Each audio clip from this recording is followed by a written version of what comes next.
no mais profundo mar, nas alturas do céu, louvado és dentro dos corações, em meio a um clamor, nasce esta canção, e os povos cantam por toda eternidade. Tu serás adorado, grande Deus, exaltado nas nações, Senhor da criação. Grande Deus, seja louvado. Desde os confins da terra, no mais profundo mar, nas alturas do céu, louvado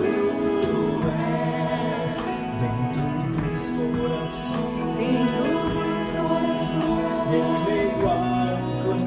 em meio a um clamor, nasce esta canção, e os povos cantam por toda eternidade. Tu serás adorado, grande Deus, exaltado nas nações, Senhor da criação. Grande Deus, seja louvado.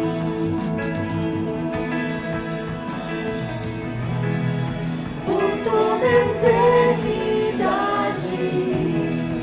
tu serás adorado, grande Deus,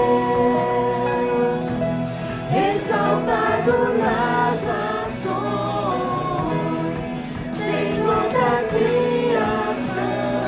Grande Deus, seja louvado.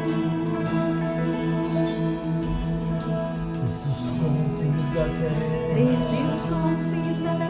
no mais profundo mar, nas alturas do céu, louvado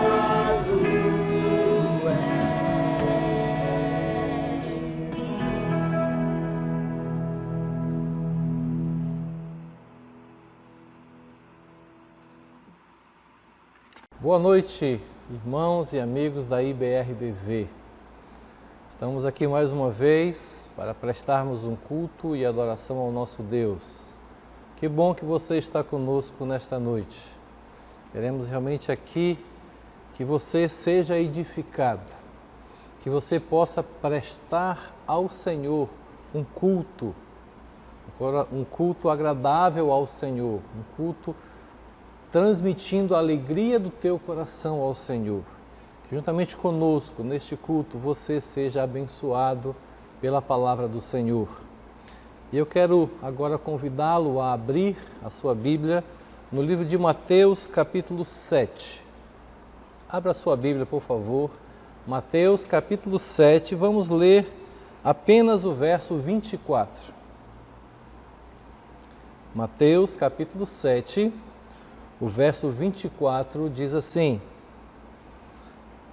Todo aquele, pois, que ouve estas minhas palavras e as pratica, será comparado a um homem prudente, que edificou a sua casa sobre a rocha. A palavra importante que eu quero destacar nesta noite aqui é ouvir a palavra do Senhor.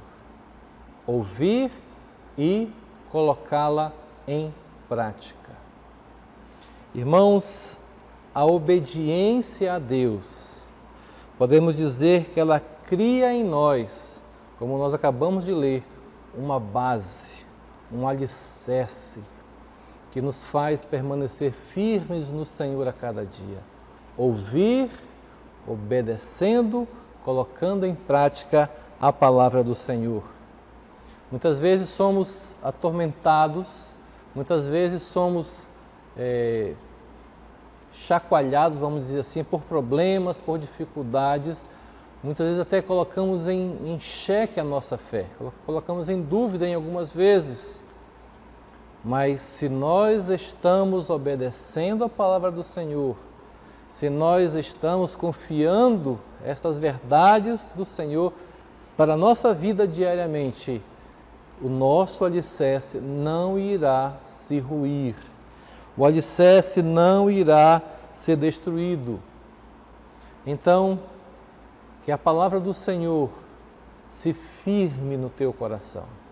Que a palavra do Senhor que você está ouvindo realmente ajude você a se aproximar mais do Senhor. Que a palavra fortifique você a depender do Senhor a cada dia. Fortalece essas verdades no teu coração.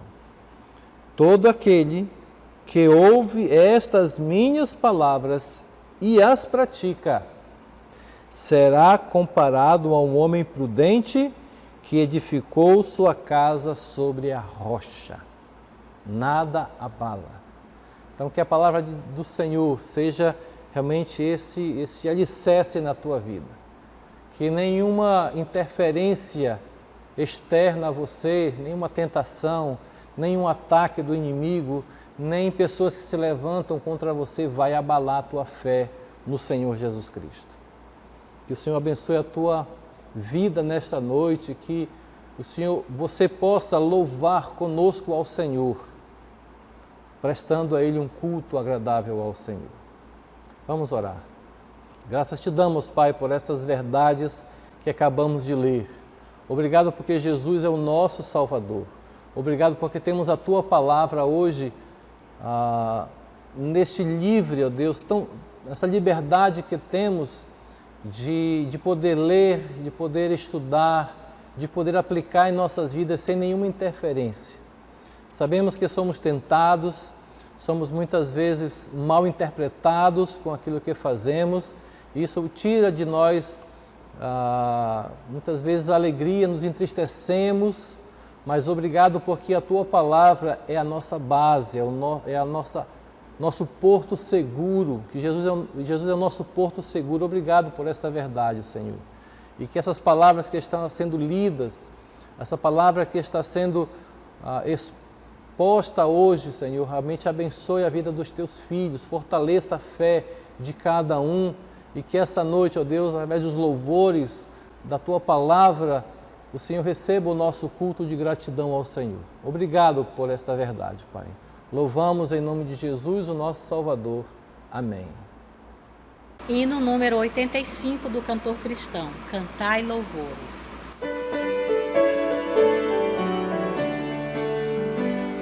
Ouvinde, crentes, e entoai louvores a Jesus, que para nossa salvação foi morto numa cruz. Seu sangue derramou, de tudo me lavou, mais alvo do que a neve me tornou. O sangue de Jesus me lavou, me lavou. O sangue de Jesus me lavou, me lavou. Alegre cantarei louvores ao meu Rei, a meu Senhor Jesus que me salvou. Conosco vinde vos unir na guerra contra o mal, e com o nosso Salvador em marcha triunfal, a todos proclamar a graça e seu poder, seu sangue derramou para nos salvar. O sangue de Jesus me lavou, me lavou. O sangue de Jesus me lavou, me lavou. Alegre cantarei louvores ao meu Rei, a meu Senhor Jesus que me salvou. O capitão da salvação é Cristo Salvador, o Rei dos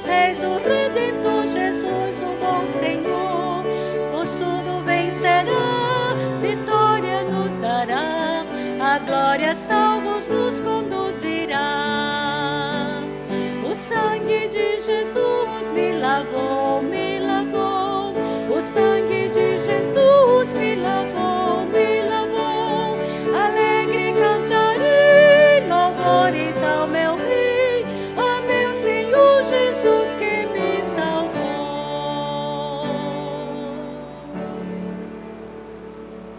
Vamos orar, irmãos.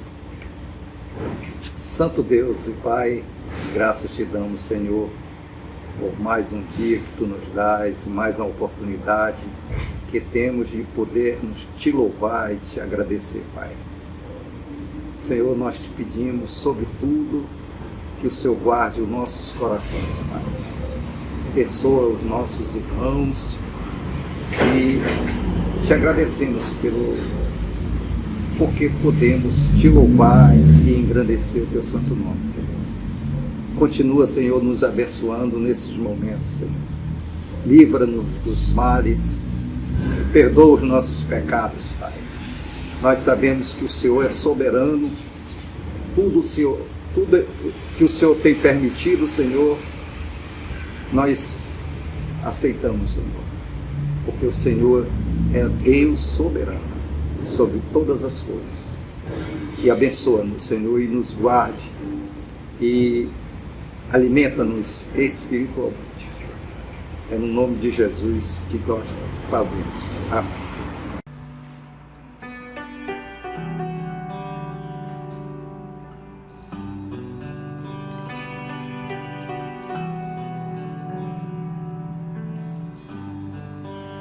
Graças eu te dou, pelo preço que pagou, sacrifício de amor que me comprou, ungido do Senhor, pelos cravos em tuas mãos. Graças eu te dou, ó meu Senhor, lavou minha mente e coração, me deu perdão, restaurou minha comunhão.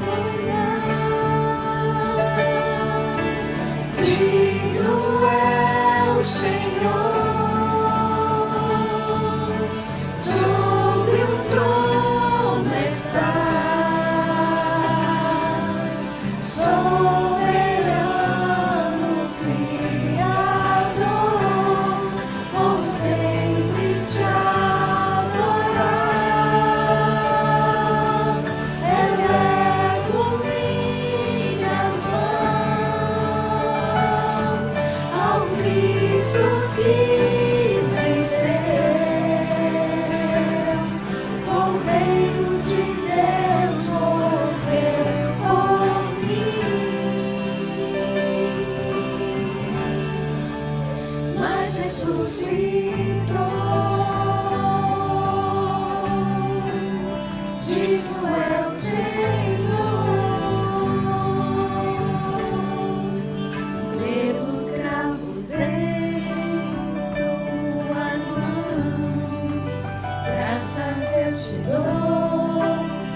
Sempre te adorar.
digno é o Senhor.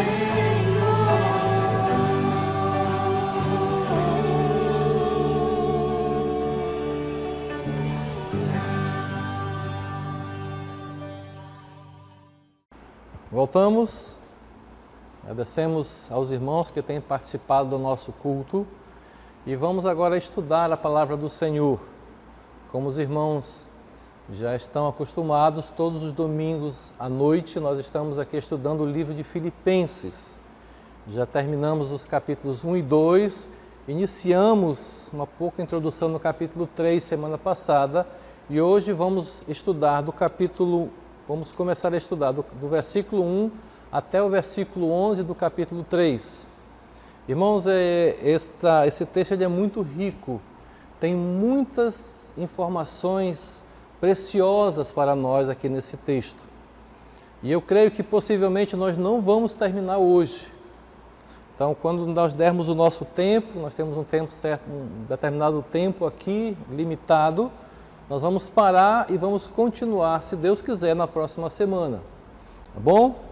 Então, abra sua Bíblia, por favor, no capítulo 3 de Filipenses, vamos ler do 1 ao 11. Filipenses 3, o verso 1, diz assim: Quanto ao mais, meus irmãos, alegrai-vos no Senhor. A mim não me desgosta e é segurança para vós outros que eu escreva as mesmas coisas. Acautelai-vos dos cães, acautelai-vos dos maus obreiros, acautelai-vos da falsa circuncisão. Porque nós é que somos a circuncisão, nós que adoramos a Deus no Espírito e nos gloriamos em Cristo Jesus e não confiamos na carne. Bem que eu poderia confiar também na carne. Se qualquer outro pensa que pode confiar na carne, eu ainda mais. Circuncidado ao 8º dia, da linhagem de Israel, da tribo de Benjamim, hebreu de hebreus, quanto à lei, fariseu, quanto ao zelo, perseguidor da igreja, quanto à justiça que há na lei, irrepreensível. Mas o que para mim era lucro, isto considero perda por causa de Cristo. Sim, deveras considero tudo como perda por causa da sublimidade do conhecimento de Cristo Jesus, meu Senhor, por amor do qual perdi todas as coisas e as considero como refúgio para ganhar a Cristo e ser achado por Ele, não tendo justiça própria que procede da lei, senão a que é mediante a fé em Cristo. A justiça que procede de Deus, baseada na fé, para o conhecer e o poder da sua ressurreição e a comunhão dos seus sofrimentos, conformando-me com ele na sua morte, para de algum modo alcançar a ressurreição dentre os mortos. Irmãos, um tema que nós escolhemos para este estudo é a verdade de Deus sob ataque. Paulo, ao escrever esse capítulo, ele estava defendendo a doutrina. Paulo estava defendendo aquilo que ele havia ensinado para a igreja de Filipe na época que ele estava lá. Ele está tratando justamente de doutrina aqui. E é a doutrina da salvação. Então nós vamos estudar esse texto mostrando como nós podemos, Paulo nos ensinando a defender a nossa fé, defender as verdades bíblicas daqueles que tentam, de alguma forma, desviar o nosso caminho, fazer da verdade da palavra algo muito flexível, algo muito misturado, uma verdade falsa. Vamos estudar, que Deus possa nos abençoar nesta noite. Semana passada, os irmãos devem estar lembrados que estão nos acompanhando, nós nos prendemos apenas ao versículo 1, que justamente fala sobre a alegria de termos Jesus como nosso Senhor. A motivação que nós temos de prestarmos culto ao Senhor, pela alegria de tê-lo como nosso Senhor, como nosso Salvador, de fazermos as coisas não para homens, não com pensamentos errados, não com atitudes pensando em tirar algum proveito, mas prestarmos o culto perfeito pela alegria que temos de ter Jesus como nosso Salvador. Estudamos sobre isso e nós fizemos, os irmãos devem estar lembrados de uma pequena recapitulação, mostrando que no capítulo 1, o apóstolo Paulo mostrou a supremacia de Jesus Cristo neste versículo, do versículo 21 do capítulo 1, que diz: porquanto para mim o viver é Cristo e o morrer é lucro. A supremacia, o direito de nossas vidas está no Senhor. Tudo que fazemos é para agradá-lo, é para fazer a vontade dele, é para cumprir a sua vontade a cada dia. Então Paulo mostra tudo isso nesse capítulo.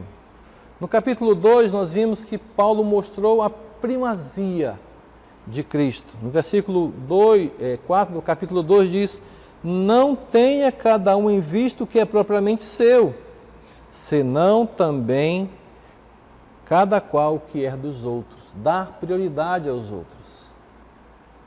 Fazer tudo para abençoar as pessoas.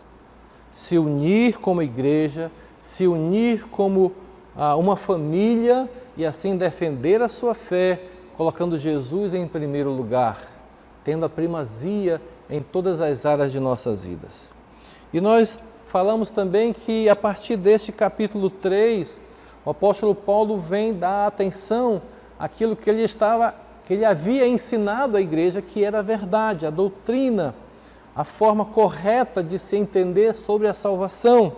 E esta verdade estava sendo atacada, estava sendo trazido para a igreja uma visão distorcida, errada da verdade. E também na semana passada nós fizemos o nosso estudo mostrando que a alegria cristã ela é centralizada em Cristo, na primeira parte, não é? do versículo 1, os irmãos devem estar lembrados, que diz: quanto ao mais, irmãos, alegrai-vos no Senhor. Toda a motivação da tua alegria deve estar centralizada em Cristo. E o apóstolo Paulo também, ele nos mostrou, no final desse versículo 1, que ele sempre repetia as mesmas verdades. E ele não se cansa de fazer isso, porque isso vai trazer uma firmeza, uma garantia das verdades que está sendo dita, sempre repetindo a mesma coisa para que fique fixado na cabeça, na mente e no entendimento de cada pessoa. Então, a partir do versículo 2, o apóstolo Paulo, ele traz para nós aqui um entendimento, chama a nossa atenção para pessoas que estavam trazendo ensinamentos errados, e Paulo vem desmascarar, vem chamar a atenção da igreja para essas novidades que estão chegando na igreja. Então diz, versículo 2: acautelai-vos dos cães, acautelai-vos dos maus obreiros, acautelai-vos da falsa circuncisão. A necessidade da cautela, de estar com as antenas ligadas, de estar preocupado com esses falsos ensinamentos que têm chegado à igreja. Pessoas, talvez até de um certo conhecimento, de um nível de escolaridade, talvez porque foi ensinado de formas diferentes da que Paulo ensinava a igreja. Então tiveram ensinamentos vamos contextualizar aqui, não é? Talvez que tiveram contatos com outras denominações e quando chegam nas igrejas que buscam esta verdade, que têm uma visão diferente daquelas, querem que aquelas visões também façam parte daqui. Então esses falsos mestres que têm aparecido dentro da igreja do Senhor Jesus Cristo. Irmãos, essa introdução de falsos mestres, isso não é de agora. Isso é desde o tempo da igreja primitiva. Por isso que Paulo está trazendo à igreja essa exortação. Acautelai-vos, olha, tenham cuidado, fiquem atentos. Não deixes que essas novidades que estão surgindo os façam distorcer a verdade da palavra de Deus. Então, desde que surgiu a igreja no mundo, a igreja sempre foi ameaçada por falsas doutrinas. Sempre foi ensinado heresias nas igrejas para, de alguma forma, distorcer a verdade da palavra do Senhor. E aqui, neste versículo 2, por 3 vezes, o apóstolo Paulo, como ele falou no versículo 1, né, que ele não tem problema de estar repetindo, ele repetiu a mesma palavra 3 vezes, só nesse verso 2, acautelai-vos. Cuidado! Cuidado! Esta palavra é extremamente forte, acautelai-vos.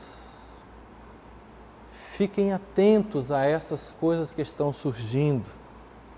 Esta palavra que Paulo repete está dando ênfase para nós. Cuidado, acautelai-vos, fique atento, preste atenção.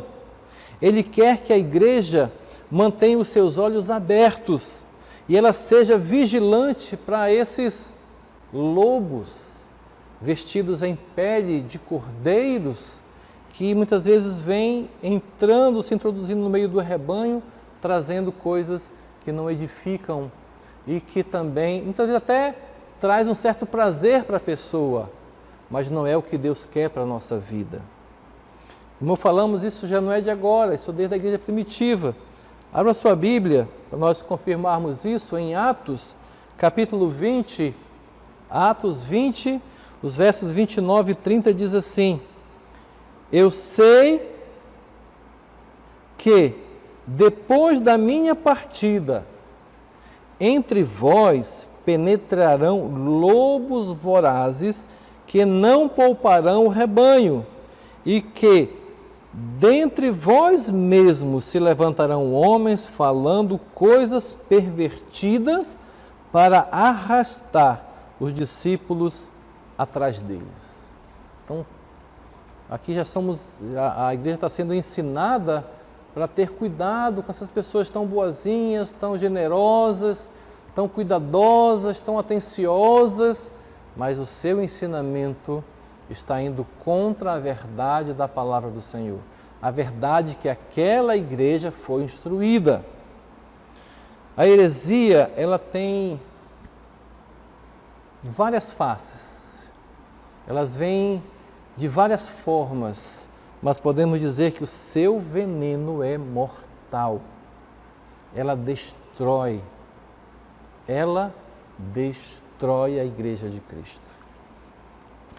Quando eu estava preparando este estudo, me recordei de 2 ocasiões de como uma verdade com algumas coisas diferentes destrói uma grande verdade. Eu estava há uns anos atrás, quando eu era pastor lá na congregação do Bonfim, que hoje é uma igreja, eu tive um certo embate com um adventista. Ele trouxe alguns argumentos e eu tentando pela palavra de Deus, estávamos eu e Girlene, ele trazia um versículo solto e eu dizia, mas espera aí, não vamos ler só esse versículo, vamos ler o contexto também. Esse versículo é interessante, você tá certo em citar o versículo, mas eu acho que ele está fora do contexto. Vamos ler o contexto dele, o que vem antes, o que vem depois. Vamos ler, vamos ler a Bíblia. E quando começarmos a ler, aquele texto referia-se a uma outra coisa totalmente diferente do que ele estava tentando justificar a sua doutrina. Ele está vendo? Isso aqui não é assim. Aqui você está mostrando a palavra para judeu. Eu não sou judeu, eu sou gentil. Então eu não posso seguir essa linha de pensamento. E nesse embate com ele, nós fizemos eu levantei para ele, mas me diz uma coisa. Lá no livro de Levítico, no capítulo 16, a Bíblia ela fala de 2 bodes. Na lei cerimonial que o povo de Israel fazia, os irmãos devem estar lembrados, né, de trazer animais. Esses animais, nas suas cabeças eram confessados os pecados, e esse animal era morto, o sangue era aspergido, e o sacerdote então ia interceder pelo perdão do pecado daquela pessoa. E neste texto de Levítico, o apóstolo Paulo então nesse versículo, capítulo 16, o contexto conta, não é, de 2 bodes. Antes de entrar nesse detalhe, é bom dizer uma coisa. Todo o Velho Testamento, uma coisa ficar bem clara para nós aqui, todo o Velho Testamento, ele apontava para Jesus Cristo.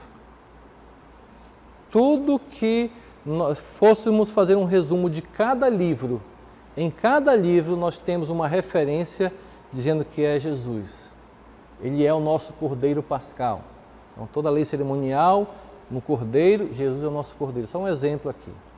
Mas só que nesse texto, lá nesse embate com essa pessoa, esse senhor lá em Bonfim, eu dizia assim, olha, a doutrina adventista ensina que esses 2 bodes, preste atenção no que eu vou falar para você, todos os 2 bodes eram confessados os pecados na cabeça deles.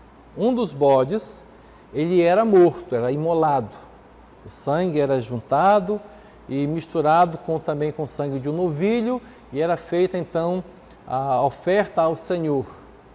O segundo bode, também era confessado o pecado do povo na cabeça daquele bode, e esse bode, alguém escolhido dentre o povo pegava esse bode e levava até o deserto e soltava para que esse bode morresse para lá. Qual é a interpretação nossa aqui? Esses 2 bodes, eles simbolizam Jesus Cristo, que ele morreu e nos dá o perdão e leva o nosso pecado para longe de nós. Como o bode que morreu não tinha como ressuscitar, então eles usavam 2 bodes, simbolizando o sacrifício de Jesus em nosso lugar. A doutrina adventista ensina que esses 2 bodes, o que morre, simboliza Jesus, e o bode que é levado, que leva os pecados para longe, é simbolizado do Satanás. Então, um bode simboliza Jesus, o outro bode simboliza o diabo. Eu disse, mas espera aí, quer dizer então que o diabo, ele leva o meu pecado para longe, depois ele volta para me tentar? E o rapaz, é assim mesmo. Eu disse, espera aí, você está fazendo uma interpretação muito errada disso daqui. Se os 2 bodes, um é Jesus, o outro é o diabo, então você está fazendo o diabo co-participante da minha salvação. Estão entendendo o pequeno desvio de uma interpretação errada da palavra, o quanto ela pode atrapalhar, destruir a verdade da salvação? Eles acham que aquele diabo, aquele bode que leva o pecado para onde simboliza o diabo. Então o diabo ele se torna, segundo eles, co-participante da nossa salvação. Então isso é um erro doutrinário gravíssimo, gravíssimo. Eles podem ter bons cantores, uma boa música, mas a sua doutrina é muito perigosa. Um outro exemplo de coisas pequenas dentro da doutrina. Eu participava, quando era do meu nascimento até participei de uma igreja lá em Manaus. E essa igreja era uma igreja média e alguns missionários participavam dos cultos quando estavam na cidade. Era uma igreja que tinha uma visão missionária muito grande, ajudavam muitos missionários, até hoje ajudam. E então muitos missionários que estavam em Manaus vinham assistir os cultos ali naquela igreja. E uma determinada manhã, numa escola dominical, era uma classe de senhoras e estavam então ali estudando sobre a morte de Jesus, o sacrifício de Jesus e coisa e tal, e de repente uma senhora se levantou e disse: olha, eu entendo que quando Jesus estava morrendo na cruz, ali Jesus, Deus, saiu do corpo e ficou só o Jesus homem, porque eu acho que Deus não pode morrer. Entenderam a sutileza aqui? De como um achismo, eu acho que não, mas como é que pode Deus morrer e tal? Irmãos, é tão verdade que Jesus estava ali, Deus homem estava naquele corpo, que quando da sua morte, a Bíblia diz que Deus desviou os olhos dele, ele disse: Senhor, por que me desamparaste? Porque naquele momento Jesus estava tomando todos os nossos pecados. O sacrifício que ele fez por nós, ele tem um valor divino, eterno. Então era o próprio Jesus Cristo que estava ali. E nós sabemos que nós não morremos fisicamente, espiritualmente estamos vivos. Então Jesus Cristo ali morreu na cruz como Filho de Deus. Isso foi até levantado uma polêmica na igreja, depois o pastor veio e teve que interferir ali e mostrar a verdade, que Jesus realmente ele teve que pagar o preço para que o nosso perdão tivesse valor divino. Que Deus o aceitasse esse sacrifício de Jesus no meu lugar, no teu lugar. Então eu quero trazer para vocês esta verdade que muitas vezes um pequeno desvio, um ensinamento pequeno, na verdade, pode causar uma grande dificuldade. Uma verdade, irmãos, quando ela não é bem mostrada, é como se fosse um tiro. Eu estava uma vez conversando com o pastor Ronaldo, e ele contou que uma vez estava no carro com a família, numa das cidades que ele morou, e estavam no carro, tinha parado para comprar alguma coisa, e do outro lado da rua houve uma briga e alguém deu um tiro. E a bala entrou na parte de trás do carro dele, parte mais para trás, e não pegou ninguém da família que estava no carro. E ele, conversando com ele, disse: olha, se aquele camarada que atirou tivesse virado 1 milímetro ou 2 milímetros mais para um lado, a bala tinha pegado em alguém dentro do carro. Então, às vezes a verdade, o engano faz isso. Se você não conserta o erro aqui, aquela meia verdade sai daqui assim, mas lá na frente ela vai fazer essa diferença. Ela vai trazer um desvio muito grande. E Paulo está trazendo para essa igreja, trazendo essa importância de estarmos firmados na verdade, de ouvir a verdade e colocá-la em prática, porque ela vai ser a nossa rocha, a nossa base. No versículo 2 também nós vemos o apóstolo Paulo mostrando a necessidade de identificar os falsos mestres. O apóstolo Paulo descreve esses falsos mestres dando-nos 3 adjetivos, não é? Acautelai-vos dos cães, acautelai-vos dos maus obreiros e acautelai-vos da falsa circuncisão. Ele apenas está dando ênfase à mesma pessoa, ao mesmo assunto. Não são três erros aqui, não, ele está chamando, dando ênfase no mesmo problema.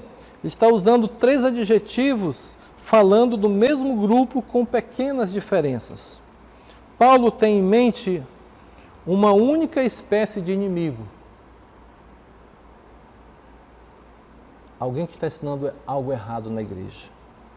As pessoas contra quem os cristãos deveriam permanentemente estar de guarda eram aqueles que visitavam, ele está chamando a atenção da igreja, que visitavam as igrejas e insistiam em que a circuncisão, Paulo fala sobre isso, que a circuncisão era uma condição essencial, uma condição indispensável para a justificação perante Deus.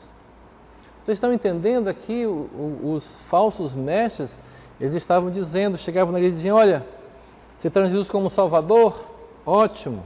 Agora vocês precisam fazer a circuncisão. Pastor, o que é circuncisão? Não vamos explicar aqui. Procure um dicionário e veja lá o que significa circuncisão. Eu creio que a maioria já deve saber o que é. Então, mas era uma exigência desses judaizantes, esses falsos mestres, dizendo que isso era essencial, fundamental para você ter a tua salvação. Aceitar Cristo como Salvador era apenas o início, mas se você tinha que fazer a circuncisão para garantir a salvação.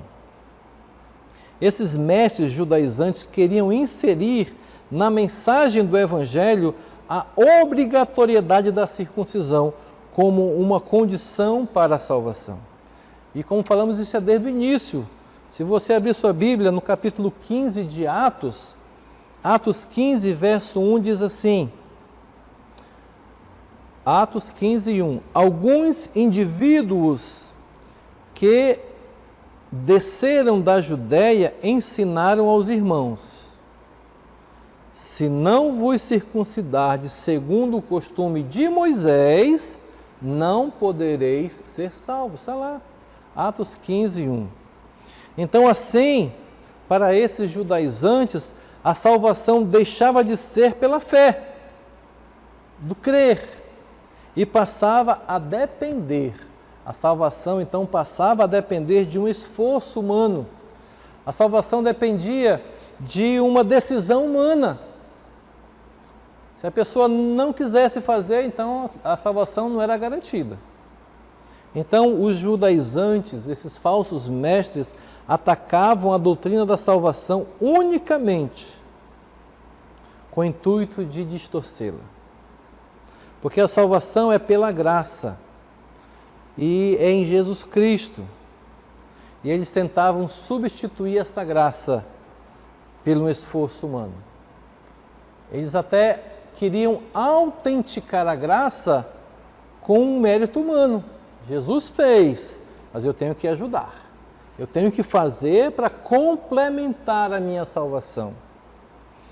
Paulo, mesmo sob algema, lembra? Paulo estava preso lá em Roma. Ele aqui denuncia e está desmascarando esses mestres que com veemência já haviam feito muitas vezes em outras igrejas. Tem várias referências que mostram. Em Gálatas tem várias passagens, capítulo 1, de 6 a 9, capítulo 3 e 1, Gálatas 5, de 1 a 12, Gálatas 6, de 12 a 15. Paulo denuncia que esses falsos mestres, esses mestres judaizantes, estavam trazendo isso para as igrejas. Segundo Coríntios 11, 13 diz, porque os tais são falsos apóstolos, obreiros fraudulentos, transformando-se em apóstolos de Cristo. E vimos ainda nesse capítulo 2, Paulo faz uma descrição desses falsos mestres. Vamos entender essas três ênfases que Paulo fez. Vemos que Paulo então mostra que os falsos mestres são cães. Para podermos entender esta ênfase que Paulo dá, para acautelar-vos dos cães, cuidado com esses, chamando esses falsos mestres de cães. Os cães eram considerados animais imundos na sociedade oriental, naquela época. No Oriente Médio, os cães eles não eram domesticados. Nesta época, os cães eles andavam em bando, em matilhas, e assim ficavam rosnando, latindo para conseguir uma presa. Então eles vinham com seus latidos, com as suas rosnando e coisas assim, fazendo medo até pegar uma vítima e fazer dela o seu alimento. Então é assim que Paulo vê os adversários da igreja. Os adversários estão metendo o nariz e latindo suas heresias com toda a sua gana nas regiões onde Paulo estava fundando igrejas. Os cães ainda eram um termo que os judeus usavam para descrever os gentios. E Paulo aqui faz o inverso. Lembra essa questão de judeu e gentio? Judeu é aquele descendente de Abraão e gentios são aqueles que não são diretamente ligados a essa nação, a nação de Israel. Então eu queria que você tivesse isso na mente, que o gentio é alguém que não é judeu, que não é descendente de Abraão. Então as igrejas que Paulo estava fundando eram entre os gentios. A igreja de Filipos era numa terra não judia. Então os crentes ali eram gentios. Então os judeus que vinham dessa linhagem, que também se convertiam a Cristo, imaginavam, bom, eu tenho a salvação, mas eu preciso fazer alguma coisa para garantir. Porque na minha religião, vou pensar aqui no judaísmo, eles tinham que cumprir certos rituais para garantir o perdão dos pecados, o acesso a Deus, a comunhão com o Senhor. Tinham que cumprir ritos. E agora com essa nova visão, né, de Jesus como Salvador, é muito fácil. Não, eu tenho que continuar com os meus ritos. Eu tenho que fazer algo para mostrar que eu estou fazendo. Eu fiz alguma coisa para garantir a minha salvação. Então, para o judeu, o gentio, antes de Jesus Cristo, eram como os cães, alguém desprezíveis. E Paulo aqui faz o inverso, dizendo, olha, vocês são cães, vocês são desprezíveis com este pensamento errado que querem colocar diante das igrejas. Em segundo lugar, Paulo descreve aqueles mestres como maus obreiros. Eles são obreiros da iniquidade, obreiros fraudulentos.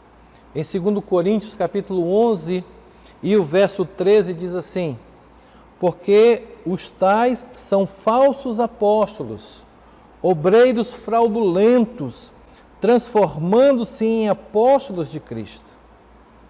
Falsos apóstolos, obreiros fraudulentos, transformando-se em apóstolos. Então, pessoas de certo conhecimento doutrinário, conhecimento bíblico, mas que são maus obreiros. Eram maus obreiros porque, em vez de cooperar com a boa causa, de ensinar a coisa certa, ensinavam a coisa errada, prejudicando a igreja de Cristo. Desviavam a atenção de Jesus, da sua morte, do seu sacrifício perfeito e levavam para rituais, levavam para esforços humanos, levavam para a decisão humana. Então, se o homem fizer, é garantido. Se ele não fizer, está perdido. Depende do homem? Não. A salvação é pela fé. E até a fé que nós recebemos é Deus quem nos dá. Para esses mestres judaizantes, agir com justiça, ser um crente verdadeiro, demonstrar uma fidelidade ao Senhor, ele tinha que fazer a circuncisão. Ele tinha que cumprir a lei. Ele devia seguir os múltiplos detalhes da lei. Tinha que fazer isso, tinha que fazer aquilo outro.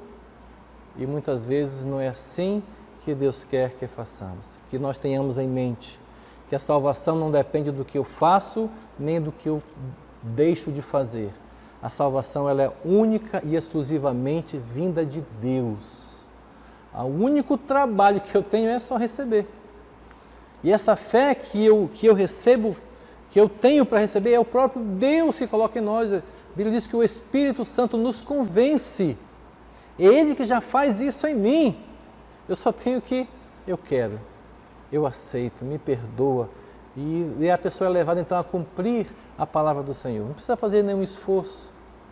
Um exemplo clássico, irmãos, disso é o ladrão da cruz. Ele só reconheceu quem era Jesus e pediu misericórdia dele. Olha, quando tu vieres no teu reino, lembra-te de mim. Olha, eu sei que tu é o rei. Eu sei que o Senhor era soberano. O Senhor está aqui, não é porque o Senhor merece, mas é porque eu preciso do Senhor, me ajuda. Ele reconheceu que era pecador, né? Quando ele falou para o outro ladrão, olha, nós estamos aqui por justiça, nós aprontamos para estarmos aqui, e esse nada fez. Jesus, lembra-te de mim quando vieres no teu reino. Ele reconheceu que era pecador e reconheceu Jesus como Senhor, como um rei. E qual foi a palavra de Jesus para ele? Hoje mesmo estarás comigo no paraíso. E o terceiro lugar, irmãos, Paulo chama aqueles falsos mestres de defensores da falsa circuncisão.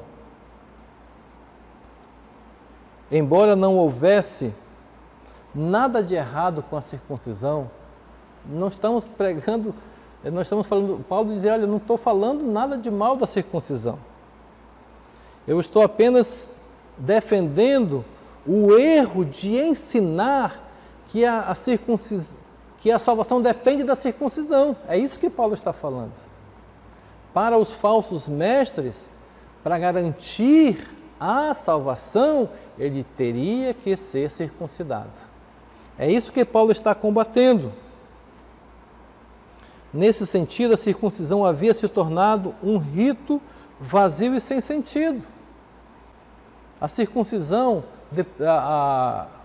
para a salvação, a identificação do povo de Deus, porque a circuncisão era uma identificação do judeu. Todo judeu ele é circuncidado.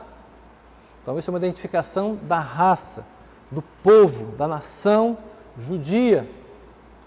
E esses falsos mestres ensinavam que para garantir tinha que cumprir os rituais, tinha que voltar à lei. A lei passou, irmãos. Nós estamos na graça.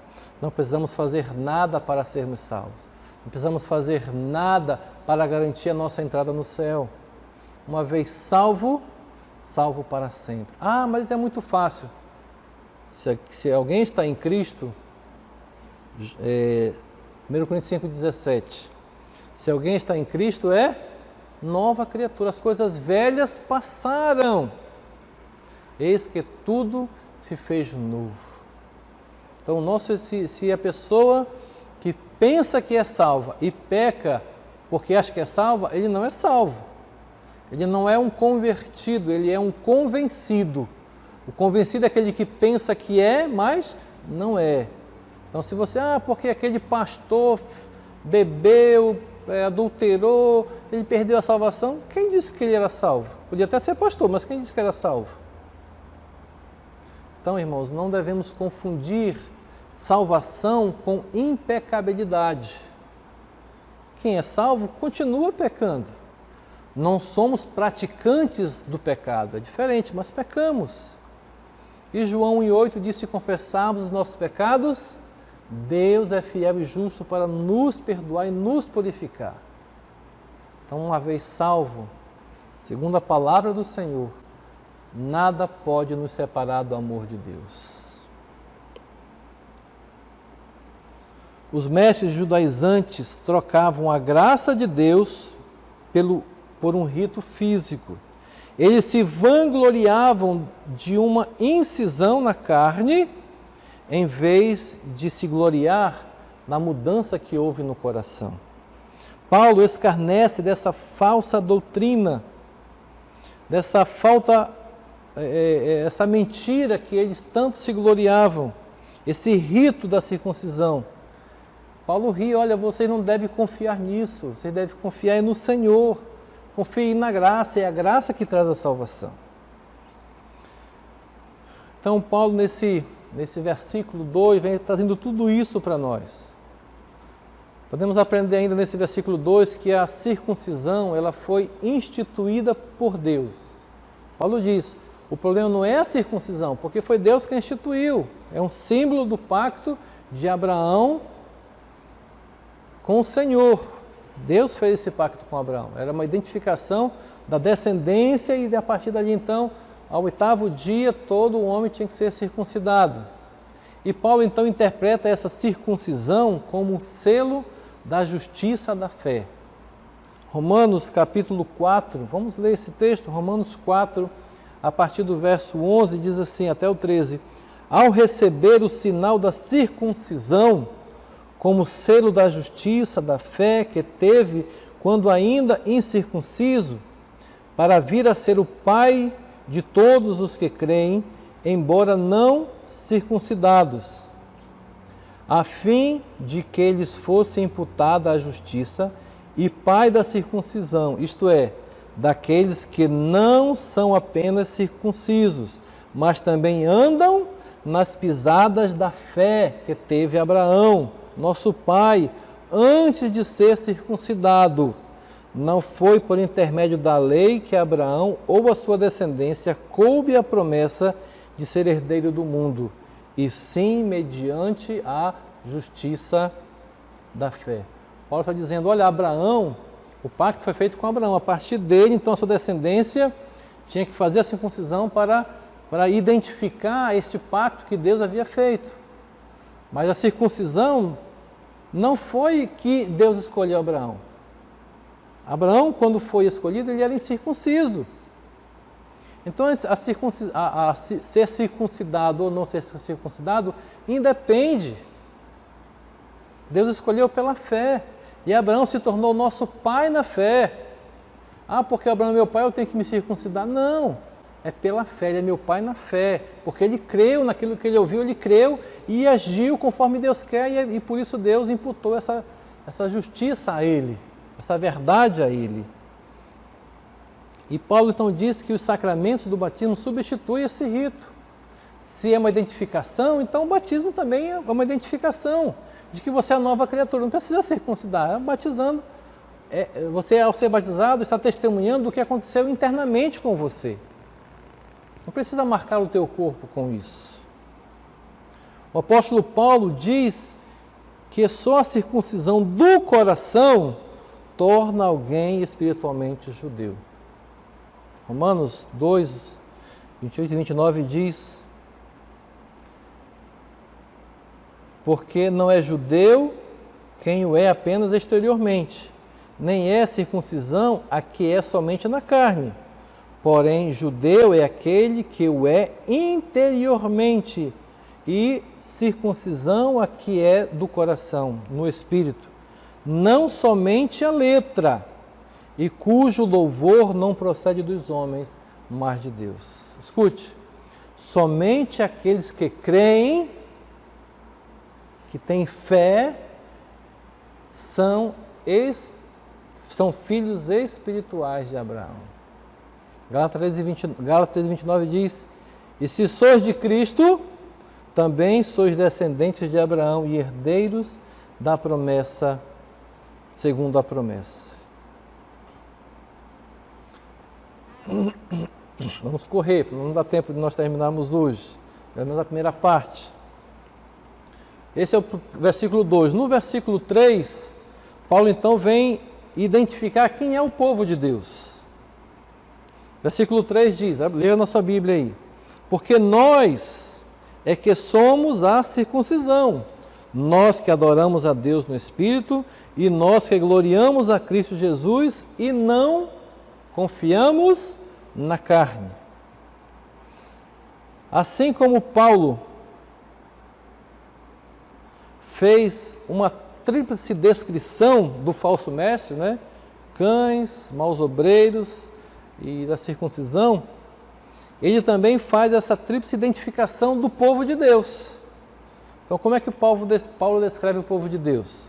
Primeiro, é identificado pela adoração.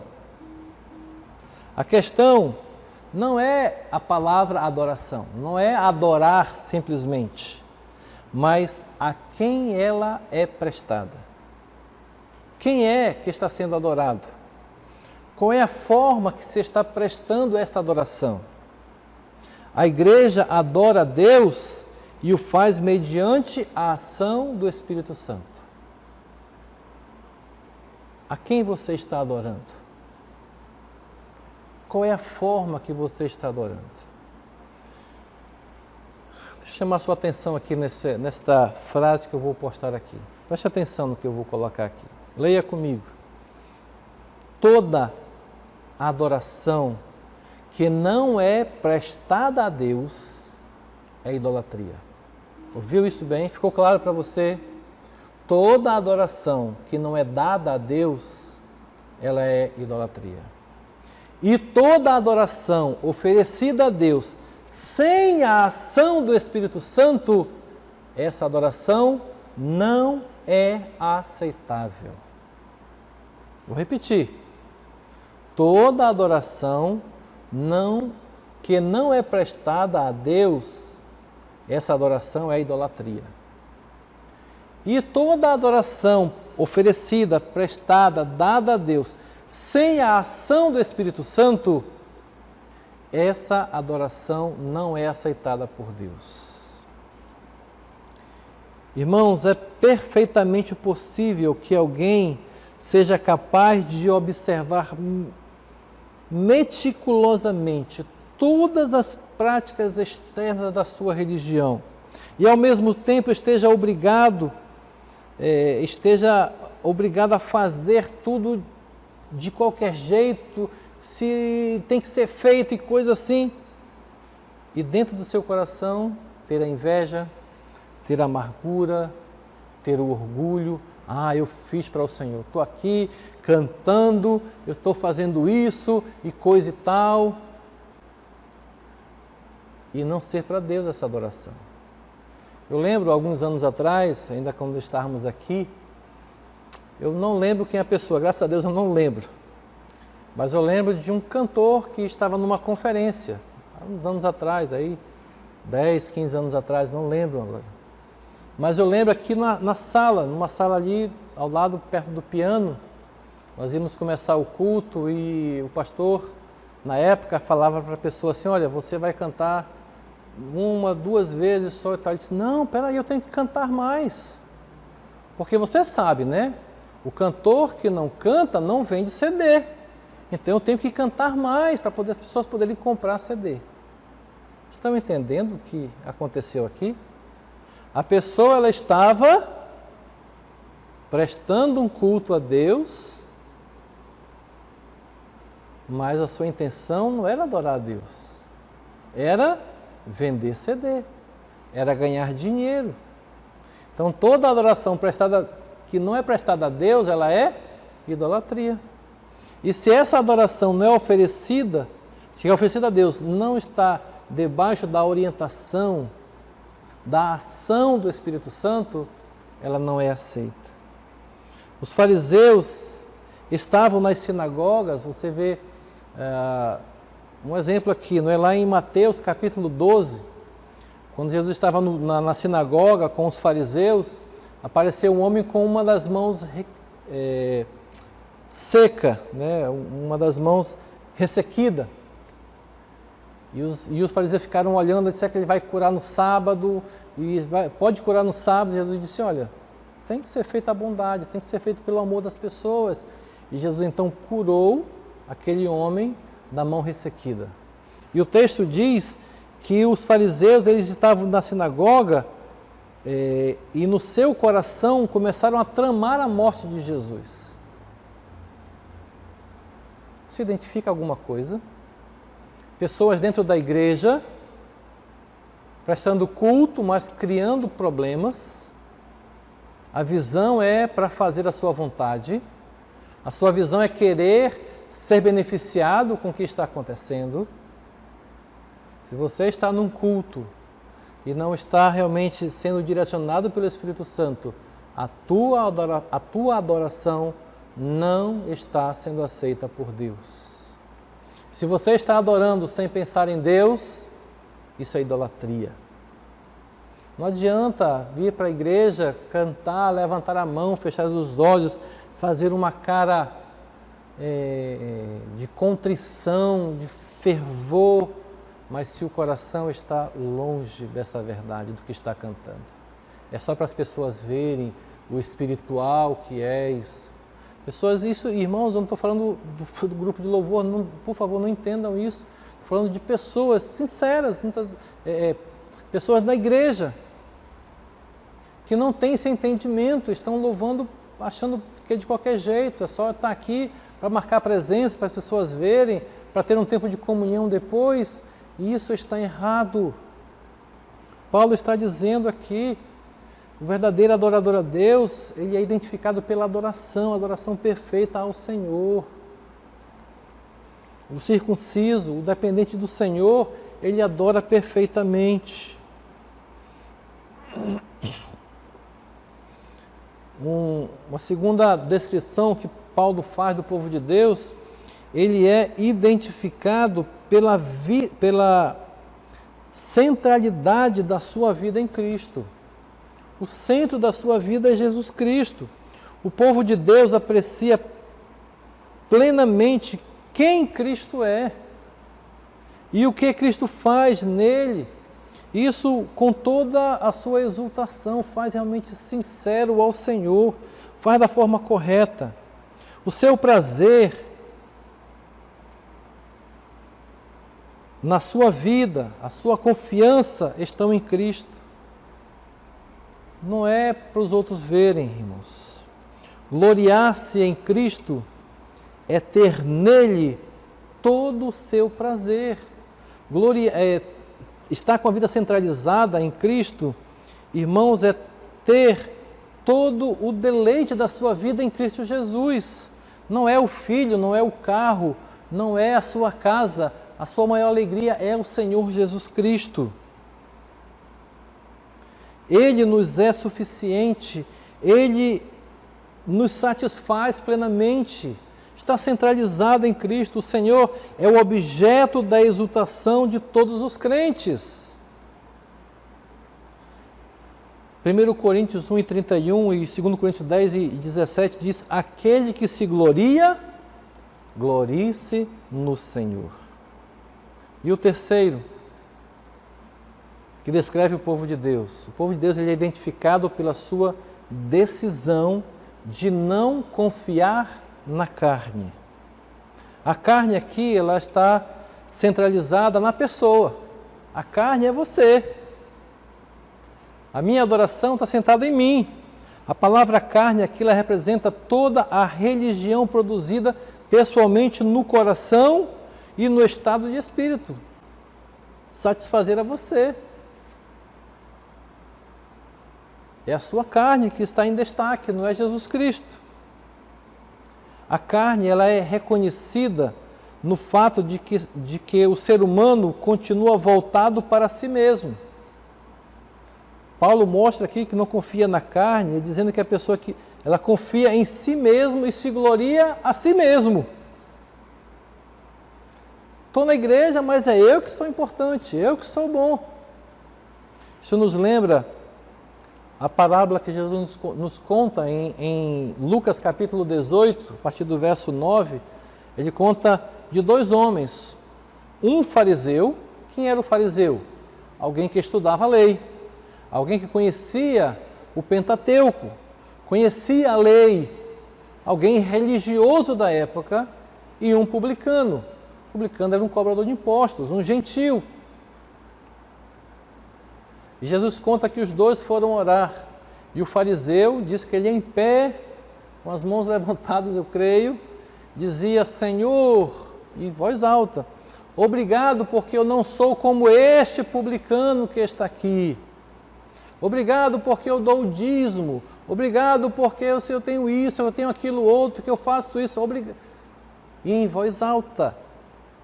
Ele estava adorando a Deus? Estava adorando quem? Estava exaltando a quem? A ele mesmo. E Jesus diz que lá no fundo o publicano batia no peito e dizia: Senhor, sê propício a mim, pecador. Jesus, tem misericórdia de mim.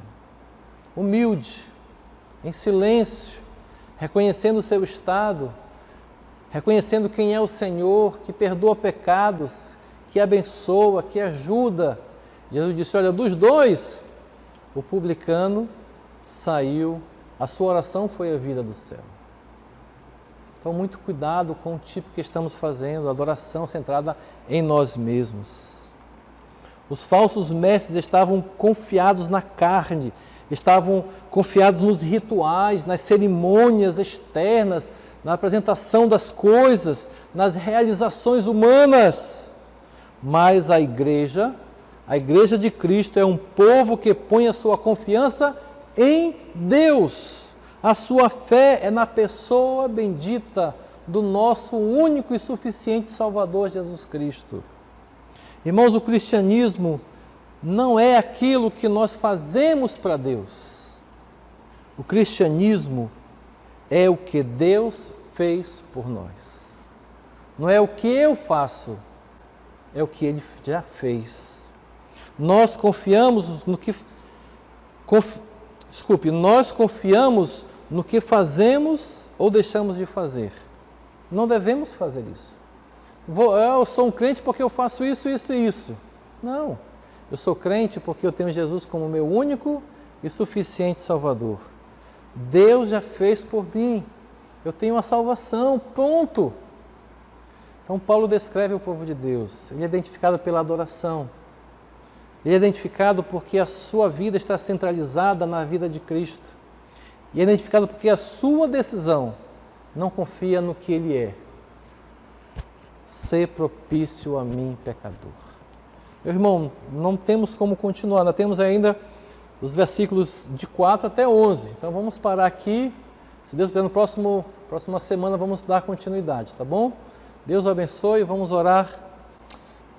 Obrigado por essas verdades tão ricas, ó Deus, que a Tua Palavra nos ensina. Por essas verdades tão básicas para a nossa fé. Ajuda-nos a nos firmarmos no Senhor a cada dia, a dependermos do Senhor, a colocar a nossa confiança no Senhor. Tira de nós o orgulho, o engrandecer a nós mesmos, a dependermos de nós mesmos. Ajuda-nos a confiar no Senhor, a depender do Senhor, a colocar no Senhor tudo aquilo que passa nos nossos corações. Ó Deus, abençoa a Tua igreja, que essa palavra realmente encontre lugar no coração, seja a Tua igreja seja edificada pelo poder da Tua palavra a cada dia.